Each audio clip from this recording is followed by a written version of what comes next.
Ô poète, dédié à Jean de La Fontaine.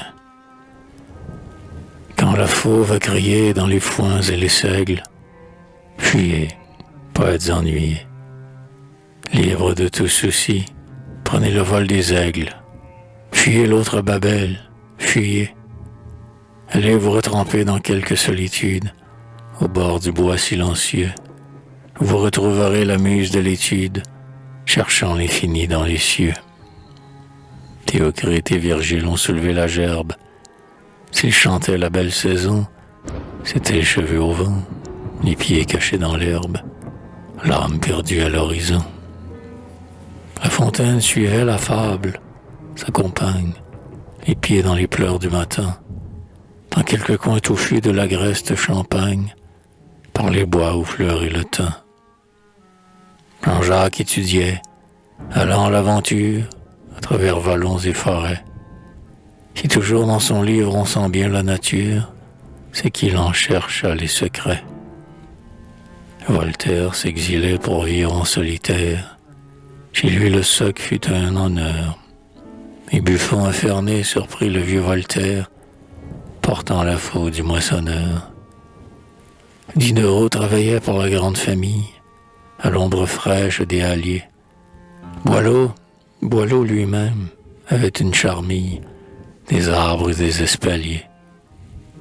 Poètes essoufflés, si vous voulez renaître, si la ruche manque de miel, allez donc voir ailleurs que par votre fenêtre ce qui se passe sous le ciel. Que faites-vous là-bas, insensés que vous êtes, enfumés comme des lapins?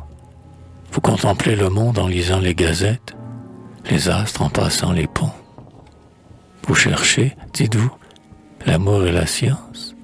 Vous ne trouvez que tourbillon. L'amour, le cherchez-vous dans son insouciance? Courez les prés et les sillons. La science. Pour vous, la science est amère. C'est un fruit que Dieu nous défend. C'est la mort, ou plutôt c'est la mauvaise mère qui n'allaite pas son enfant. Vous vendez les faveurs de la fille d'Homère, la blanche muse aux tresses d'or. Vous avez profané cette sainte chimère qui, malgré vous, nous aime encore. Vous vous faites marchand et vous ouvrez boutique. Pour vous, l'art n'est plus qu'un état. Si Dieu vous demandait pour lui-même un cantique, il faudrait qu'il vous l'achetât. Vous voulez des palais où l'esprit s'abandonne à tout ce qui brille ici-bas. Mais le luxe du cœur, ce que le ciel vous donne, aveugle, vous n'en voulez pas. Corneille, le grand maître au sein d'immortels, aimait le toit humble et béni, la fenêtre où l'hiver seul suspend des dentelles, où le printemps apporte un nid. L'art succombe, l'artiste est à peine manœuvre, qui sans haleine va toujours.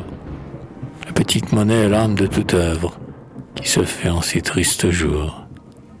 Que deviennent les fleurs de ce terroir si riche, qui se déroulait sous nos pas? Hélas, depuis 20 ans, c'est en vain qu'on défriche, les épis ne mûriront pas.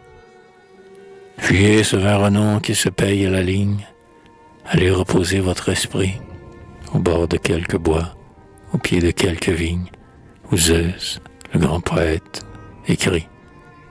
Créateurs effrénés, du Créateur suprême, que ne suivez-vous les leçons? Ce n'est pas en un jour qu'il finit le poème des vendanges et des moissons. Si belle aux blonds cheveux, notre mère féconde sème ses trésors à pas lents. Elle aime à s'appuyer pour traverser le monde sur le cou des bœufs indolents.